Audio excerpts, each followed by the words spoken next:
On November 5, 1605, England narrowly avoided a catastrophic act of treason that could have plunged the nation into chaos. Known as the Gunpowder Plot, this conspiracy aimed to end the reign and life of King James I and decimate Parliament by detonating gunpowder barrels hidden beneath the House of Lords during its state opening. The perpetrators, a group of Catholic extremists led by Robert Catesby, sought to overthrow Protestant rule and install a Catholic monarch. The plot hinged on the meticulous work of Guy Fawkes, an explosives expert tasked with igniting the gunpowder. However, the plan unraveled when an anonymous letter warning a Catholic lord to avoid Parliament was intercepted. Authorities discovered Fawkes in the cellar with 36 barrels of gunpowder, enough to obliterate the building and everyone in it. Fawkes was arrested, and the remaining conspirators were hunted down and executed. The failure of the gunpowder plot had profound consequences for England. It justified James I's rule and intensified anti-Catholic sentiment, shaping English politics and religion for decades. Annual celebrations of the foiled plot, known as Guy Fawkes Night, became a symbol of loyalty to the crown and Protestantism. The loss of the king and most of the political elite could have triggered a civil war or opened the door to foreign intervention, fundamentally altering the trajectory of British history. On December 24, 1800, Napoleon Bonaparte, then First Consul of France, and poised to solidify his grip on power, narrowly escaped an attempt on his life that could have dramatically altered European history. Known as the plot of the Infernal Machine, the scheme involved a cart rigged with explosives, positioned along Napoleon's route to the opera in Paris. The plotters, royalist extremists opposed to Napoleon's consolidation of power after the French Revolution, aimed to eliminate him and destabilize the fledgling French Republic. As Napoleon's carriage approached, the explosives detonated with devastating force. Windows shattered across the street, several bystanders perished, and dozens were injured. Remarkably, Napoleon's carriage had passed just moments earlier, sparing him from harm. For Napoleon, the attack served as justification for tighter control and crackdowns on opposition, further cementing his authority. Within 4 years, he would crown himself emperor, reshaping Europe through his ambitious military campaigns and reforms. Napoleon's absence could have created a power vacuum, plunging France into renewed chaos, or enabling monarchist forces to reclaim control. The Napoleonic Code, which profoundly influenced legal systems worldwide, and the sweeping territorial changes of the Napoleonic Wars might never have materialized. On January 30, 1835, Andrew Jackson became the first sitting U.S. president to face a direct attempt on his life, a dramatic episode that could have drastically altered the course of American history. It occurred on the steps of the U.S. Capitol, where Richard Lawrence, an unemployed house painter with delusions of grandeur, approached Jackson and fired a pistol at point-blank range. The weapon misfired. Unfazed, Jackson charged his attacker, who pulled out a second pistol, only for it to misfire as well. By then, the 67-year-old president, armed with his trademark cane, subdued Lawrence with the help of bystanders. The incident was a shocking display of Jackson's fiery temperament and resilience, which had come to define his presidency. Lawrence, later judged insane, claimed that Jackson's passing would allow him to assume his rightful place as King of England, an assertion unconfirmed by the British.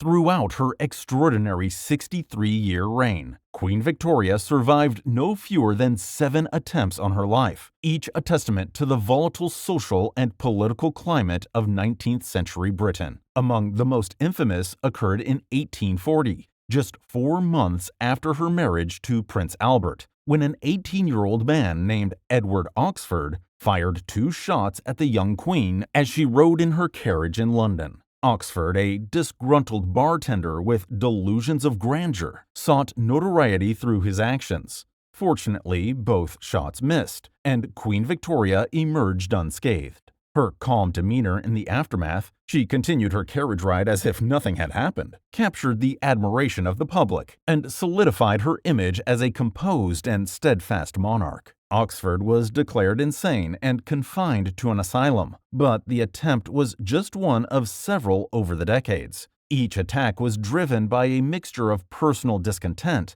political frustration, or mental instability. Remarkably, Victoria's survival through these attempts allowed her to oversee a period of profound transformation in Britain, from the Industrial Revolution to the expansion of the British Empire. Well before John Wilkes Booth ended Abraham Lincoln's life at Ford's Theater, there was another, less successful attempt to take the man out. In early 1861, as tensions between North and South escalated into what would become the American Civil War, President-elect Abraham Lincoln faced a plot that threatened to cut his presidency short before it even began. Known as the Baltimore Plot, this conspiracy aimed to take out Lincoln as he passed through Baltimore on his way to his inauguration in Washington, D.C. Baltimore, a city with strong Southern sympathies, was rife with hostility toward Lincoln. A secretive group of Confederate supporters planned to ambush him during a public procession, exploiting the chaotic crowds that would gather at the train station. Fortunately, Allan Pinkerton, founder of the Pinkerton Detective Agency, uncovered the plot. Acting swiftly, Pinkerton advised Lincoln to alter his travel plans to pass through Baltimore secretly at night. Lincoln initially resisted the idea of sneaking into Washington, fearing it would make him appear cowardly. However, with persuasion from trusted allies, including his friend and bodyguard, Ward Hill Layman, he agreed. Disguised in plain clothes, Lincoln slipped through Baltimore undetected, traveling under the cover of darkness and arriving safely in the capital. Had the Baltimore plot succeeded, the implications would have been staggering. Lincoln's untimely passing would have thrown the nation into deeper disarray at a time when leadership was desperately needed to navigate the Union through its existential crisis. The abolition of slavery and the preservation of the Union, hallmarks of Lincoln's legacy, might have been delayed or derailed entirely. The year was 1912, and Theodore Roosevelt, the indomitable bull moose of American politics, was campaigning for an unprecedented third presidential term. On October 14th in Milwaukee, Wisconsin, Roosevelt was en route to deliver a speech when a gunman's bullet struck him in the chest. Yet, in a move that epitomized his larger-than-life persona, Roosevelt refused medical attention and went on to address the crowd for 90 minutes, holding his blood-stained speech as evidence of the attack. The assailant, John Schrank, was a mentally unstable man who claimed to have acted on a vision from the ghost of William McKinley. Schrank fired a .38 caliber revolver, but Roosevelt's metal eyeglass case and a folded 50-page manuscript in his breast pocket slowed the bullet's trajectory, preventing it from penetrating his lung. Even with a bullet lodged in his chest, Roosevelt quipped to the audience, "It takes more than that to kill a bull moose." This moment encapsulated Roosevelt's resilience and charisma, which defined his legacy as a reformer and leader. The attempt on his life, though harrowing, didn't end his campaign. However, it highlighted the volatile political climate of early 20th century America. Roosevelt ultimately lost the election to Woodrow Wilson, but his enduring presence shaped progressive politics and influenced the nation's direction.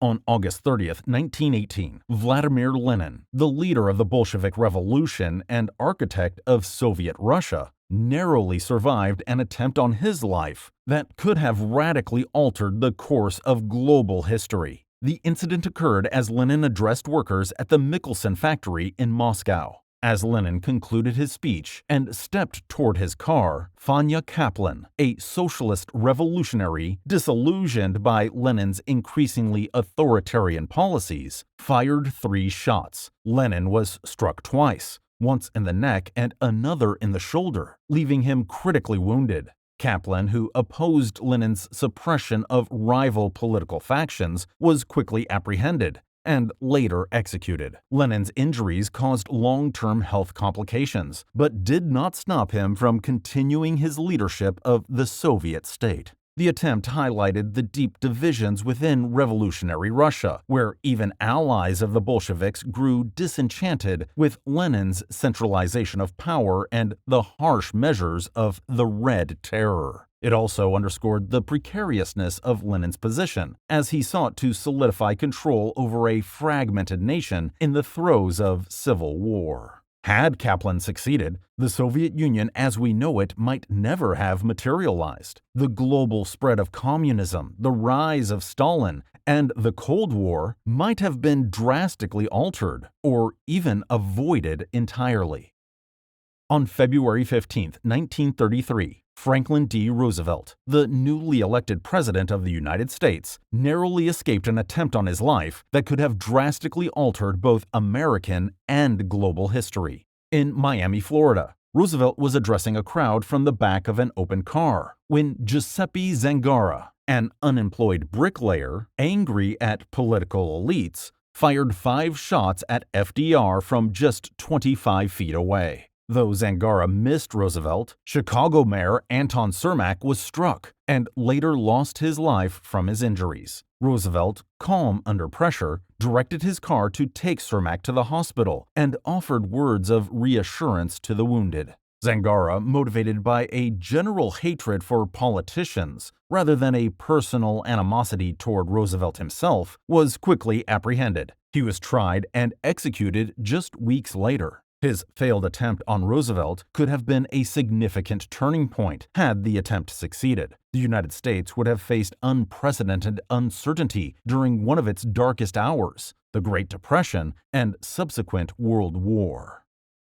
In 1934, well before the successful attempt on his life in 1948, Mahatma Gandhi, the leader of India's non-violent independence movement, survived an earlier attempt on his life that foreshadowed the dangers he would face as a symbol of peace and change.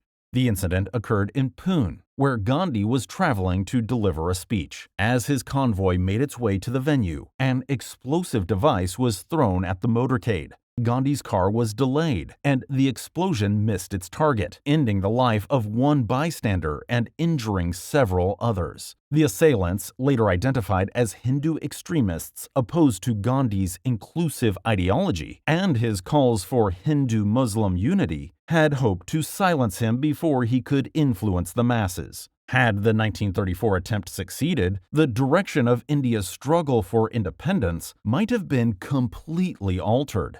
Gandhi's leadership was pivotal in galvanizing mass support for non-violent resistance, from the Salt March to the Quit India movement. Without him, India's independence might have been delayed or achieved through far bloodier means. Additionally, Gandhi's philosophy deeply influenced global civil rights movements, from Martin Luther King Jr. in the United States to Nelson Mandela in South Africa.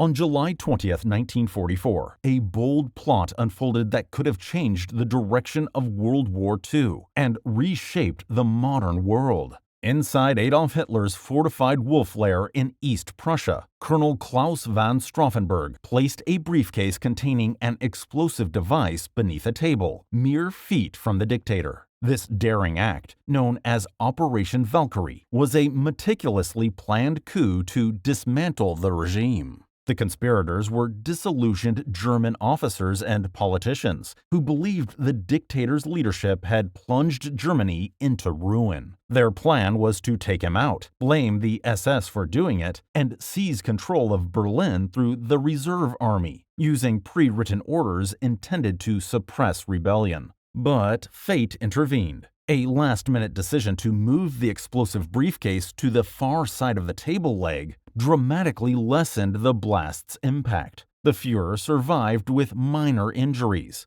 while the explosion took out 4 others and injured dozens. Chaos followed, and the conspirators' plans unraveled as news of the dictator's survival spread. Within hours, many were arrested, and Stauffenberg, along with several others, was executed. Had Operation Valkyrie succeeded, the war in Europe could have ended months earlier. Millions of lives might have been spared, including those in concentration camps and on the front lines. In late 1960, as President-elect John F. Kennedy prepared to take office, a shadowy threat emerged that could have cut short his historic ascent to power. A retired postal worker named Richard Pavlik, fueled by deep-seated hatred for Kennedy's wealth, Catholic faith, and political ambition, devised a chilling plan to take out the candidate before he could take office. Pavlik's scheme was both methodical and personal. He packed his car with dynamite and trailed Kennedy across the country, waiting for the perfect opportunity. His chosen moment came in Palm Beach, Florida, where Kennedy was staying at his family's estate. Pavlik planned to detonate the explosives as Kennedy emerged to greet supporters, ensuring maximum casualties. However, upon seeing Kennedy with his wife and children, Pavlik hesitated, unwilling to harm innocents. He was arrested days later, his car still packed with explosives, before he could make another attempt. Had Pavlik been successful with his plan, Kennedy's presidency, marked by pivotal moments such as the Cuban Missile Crisis, the Civil Rights Movement, and the initial push toward space exploration, might have never unfolded, leaving the 1960s a very different decade. On August 22, 1962, French President Charles de Gaulle narrowly escaped having his life taken in one of the most audacious such attempts of the 20th century. Known as the Petit-Clamart attack, it was orchestrated by the Organisation Armée Secrète, OAS, a group of extremists, furious at de Gaulle's decision to grant Algeria independence after a brutal 8-year war. The ambush took place as de Gaulle's Black Stroan DS sped through the Parisian suburb of Petit-Clamart. Hidden along the roadside, a team of 12 gunmen opened fire, unleashing a barrage of bullets at the car. Miraculously, despite being riddled with holes and having its tires shot out, the Stroan's advanced suspension system allowed the chauffeur to maintain control, speeding the president and his wife to safety. Not a single bullet struck de Gaulle, further proving his reputation as a leader protected by destiny. The attack's mastermind, Lieutenant Colonel Jean-Baptiste Thury, was apprehended and later executed. It was the last time the guillotine was ever used in France. The failure of the attempt strengthened de Gaulle's resolve to pursue his vision for France and bring stability to the government there.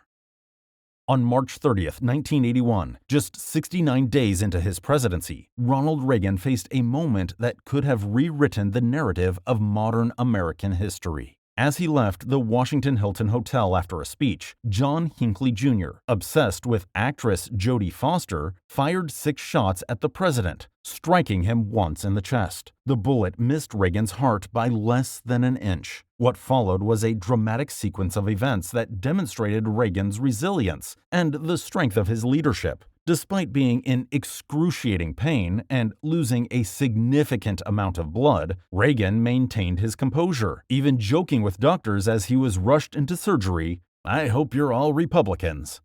The successful operation saved his life, and Reagan was back on his feet in weeks, embodying a sense of courage that endeared him further to the American public. Hinckley's motives were both bizarre and chilling. His attempt to take out Reagan was a twisted effort to gain Jodie Foster's attention. Had Reagan not survived, the consequences would have been profound. Vice President George H.W. Bush, while arguably capable, would have faced a vastly different set of challenges, leading a nation already reeling from economic struggles and Cold War tensions.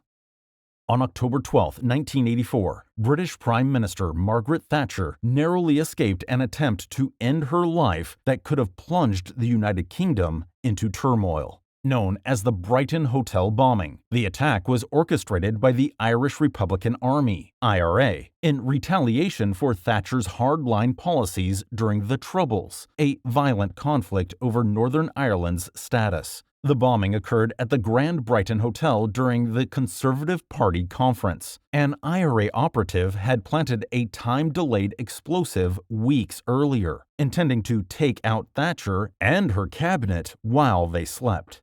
at 2:54 a.m. The explosion tore through the hotel, collapsing floors. 5 people perished in the blast, including a sitting MP. Thatcher, however, was unharmed, as she had stayed up late reviewing her speech in a different part of the building. In the aftermath, Thatcher displayed her characteristic resolve, continuing with the conference as planned and delivering her speech just hours later. Her defiance reinforced her reputation as the Iron Lady and bolstered her standing among supporters, even as critics pointed to her uncompromising stance on Northern Ireland as a catalyst for the attack. The implications would have been profound had the attempt succeeded in taking out Thatcher. The UK would have faced a leadership crisis during a period of economic reform. Her untimely passing might have emboldened the IRA, deepening the violence of the Troubles and weakening the British government's resolve in addressing the conflict. On July 13, 2024, during a campaign rally near Butler, Pennsylvania, at the time former U.S. President Donald Trump survived an attempt on his life that keenly exemplified the deep political polarization of the country. As Trump addressed thousands of supporters, a gunman, later identified as 20-year-old Thomas Matthew Crooks, opened fire from a nearby rooftop with an AR-15-style rifle. One bullet grazed Trump's upper ear, causing minor injuries, while another took the life of a supporter in the crowd and critically injured 2 others. The Secret Service's counter-sniper team neutralized the gunman within seconds, preventing further casualties. The incident was the most serious threat to Trump's life during his political career and occurred amidst a contentious 2024 presidential election. Trump, undeterred, returned to the campaign trail within days, framing the attacks as evidence of the stakes involved in the election and the importance of his leadership. Crooks was seemingly motivated by a combination of personal grievances and political radicalization. The attack reignited debates about the nation's deepening divisions, the role of incendiary rhetoric, and the growing frequency of politically motivated violence in the United States. Had the attempt been successful, the ramifications would have been immense. Trump's passing would have drastically altered the dynamics of the Republican Party and the broader election. Without him, the ideological and electoral landscape would have undoubtedly shifted, potentially affecting voter turnout, campaign strategies, political priorities, and the nation's future. Trump's survival ensured the continuation of his political movement, further solidifying his role as one of the most influential and controversial figures in 21st century American history. Let us know if there's another topic or issue you'd like us to cover in the comments below.